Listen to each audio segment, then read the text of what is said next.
We're going to attempt to make up a recipe here because I got to use up this pumpkin puree and coconut cream. And I'm going to turn it into a brownie. Let's go. We're going to go convection bake and we're going to go 375, which will knock it back to 350 on my convection. I'm going to guesstimate that at about a cup and a half of puree. So you can choose anything. People use applesauce.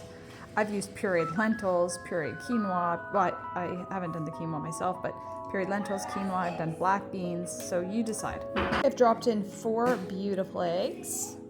I've got a near full cup of coconut sugar going in. A generous splash of vanilla. A teaspoon of pink salt. Okay, we're gonna do a tablespoon of baking powder.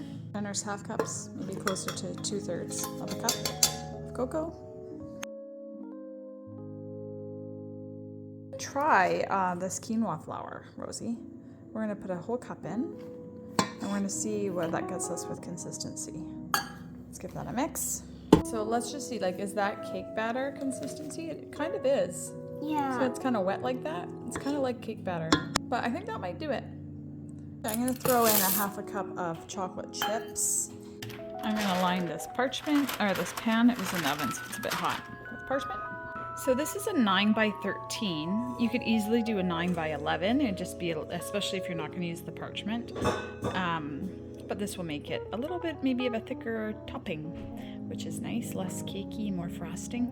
So I'm going to hope it's done in 30 minutes because I got a jet. Maybe we're going to make a quick frosting. This is probably nearly 2 cups of chocolate chips with a big dollop of coconut oil. And I'm going to microwave it, stirring it every 30 seconds. This is the best coconut for whipping cream or icing or anything. It has a bit of xanthan gum in it. It holds up really well. So I'm going to grab that, get it into my bowl with my melted chocolate and whip it up. All right.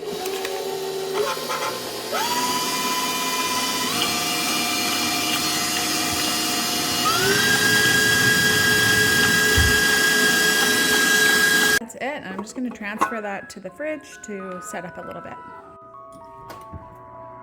Okay, we're 2 minutes short of 30. I think it's done. All right, this is 28, and it's just, 30 would actually probably be perfect, but I think it will set up. No, not quite ready. It's going back in. Okay, I'm back, and this is set up. It's cold. So I'm just gonna run it again, but I can tell you, I don't think it's quite sweet enough, so I'm gonna add a couple splashes of coconut nectar, but you could definitely use honey, maple syrup, whatever you got.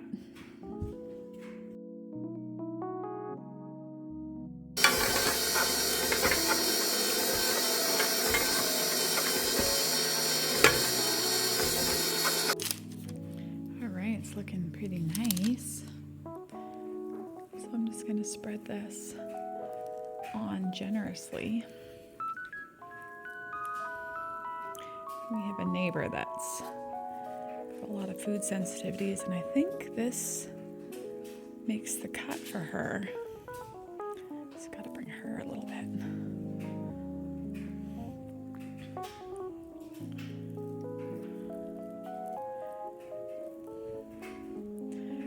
Okay, I'm not gonna do anything too fancy here.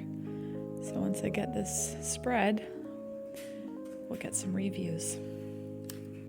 Okay, we're gonna taste this wonderful cake here. Looks good. Chocolate, cocoa. Coconut. At 5:45, so hopefully it doesn't keep us up. But I'm looking forward to it. How's it go? Smooth. How'd it compare to that one from the health food store? I would say it's on par. I would say that's definitely on par. Oh, that's good. I'm sure it's smooth. You could eat the whole cake. Oh, you did or not? It's good. It's really good.